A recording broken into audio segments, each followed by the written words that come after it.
प्रगति के इन प्रयासों के बीच कई ऐसी चुनौतियां भी हैं जिसका सामना आज भारत और पूरा विश्व कर रहा है। बीते कुछ समय से दुनिया के अनेक देशों में जो हालात बने हैं, जिस तरह कुछ लोग आतंकवाद के समर्थन में खुल करके सामने आ गए हैं, वो आज मानवता के लिए, विश्व के लिए, शांति के उपासकों के लिए एक वैश्विक चिंता का विषय बना हुआ है। आज के माहौल में दुनिया के सभी देशों को, सभी सरकारों को, सभी पंथों को आतंकवाद के खिलाफ एकजुट होने की सबसे ज्यादा जरूरत है। शांति, भाईचारा और परस्पर आदर का भाव ही मानवता की सच्ची पहचान है। शांति, एकता और सद्भाव वही उसका मार्ग है। आतंकवाद, हिंसा से कभी भी किसी का कल्याण नहीं हो सकता। भारत तो पिछले कई दशकों से आतंकवाद का भुक्तभोगी रहा है, पीड़ित रहा है। भारत ने अपने हजारों वीर जवानों को खोया है, अपने हजारों निर्दोष नागरिकों को खोया है, अनेक माताओं के लाल खोए हैं, अनेक बहनों के भाई खोए हैं। आतंक की पीड़ा को भारत भली भांति जानता है। भारत ने आतंकवाद को हमेशा अपनी एकता से, अपनी दृढ़ इच्छा शक्ति से जवाब दिया है।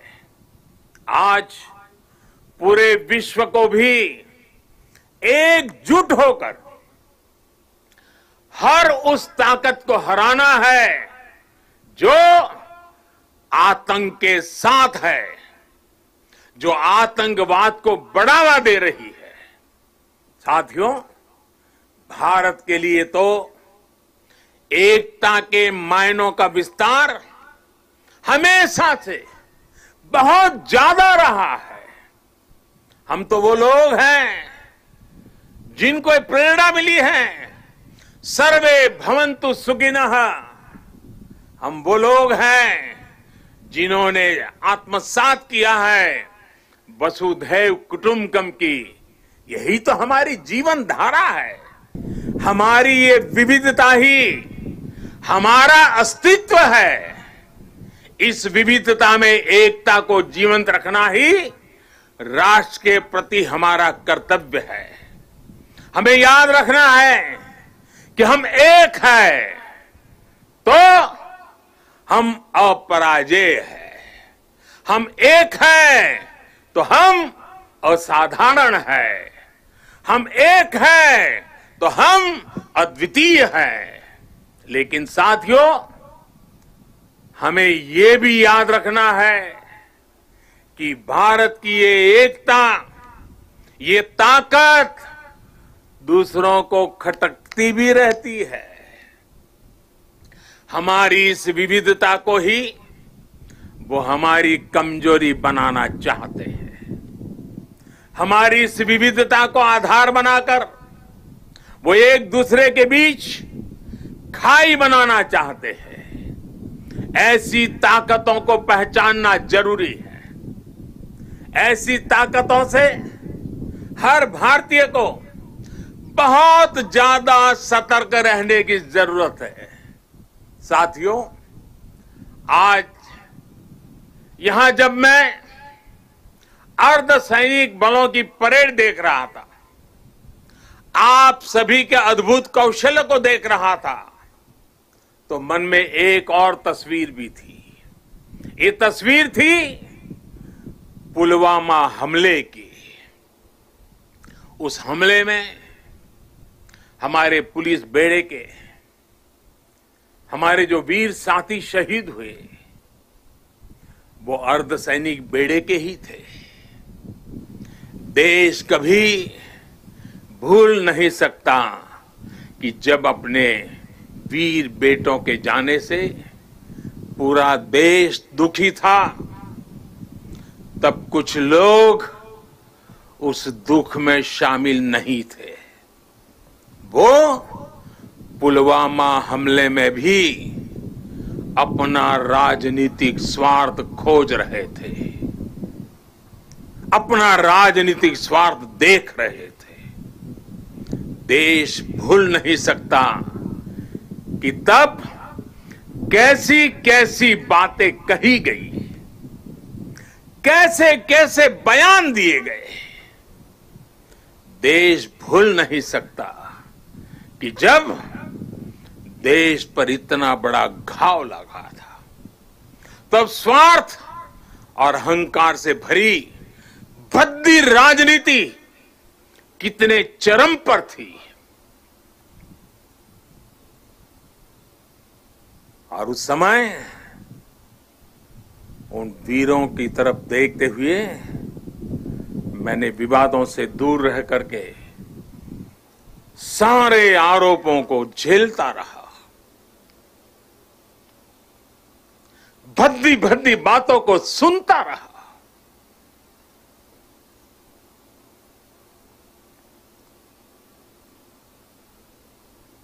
मेरे दिल पर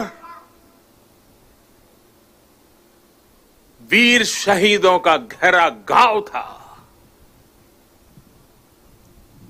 लेकिन पिछले दिनों पड़ोसी देश से जो खबरें आई है, जिस प्रकार वहां की संसद में सत्य स्वीकारा गया है, उसने इन लोगों के असली चेहरों को देश के सामने ला दिया है।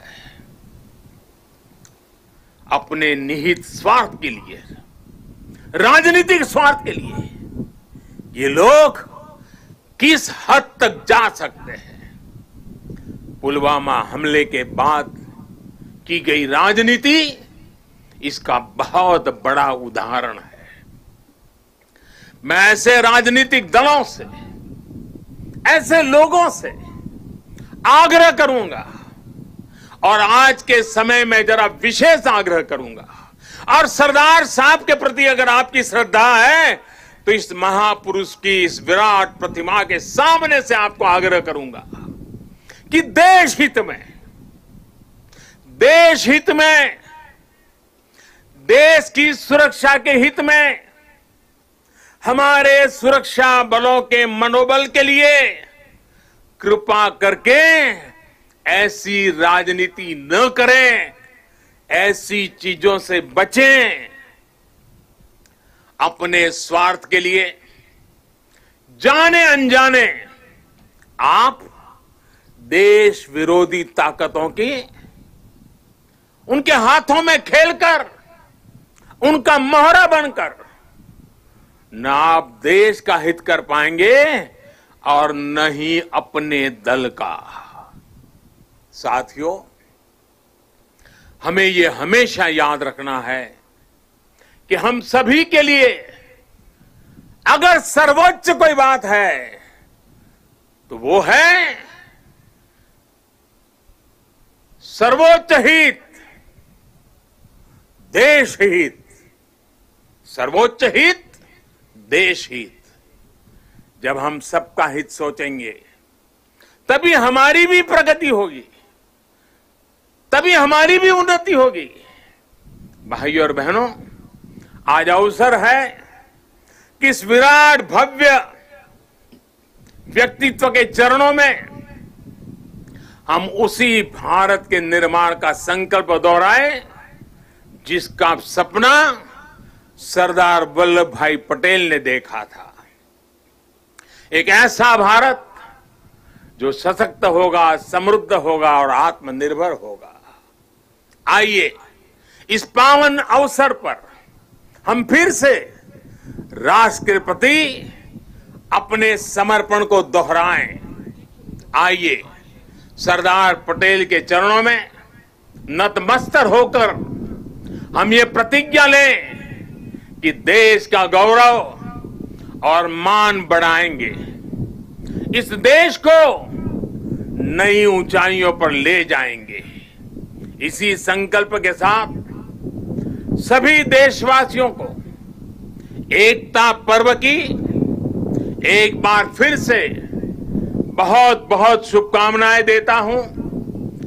आदरपूर्वक सरदार साहब को नमन करते हुए, श्रद्धापूर्वक सरदार साहब को श्रद्धांजलि देते हुए मैं देशवासियों को वाल्मीकि जयंती की शुभकामनाएं, सरदार साहब की जयंती की शुभकामनाओं के साथ मेरी वाणी को विराम देता हूं।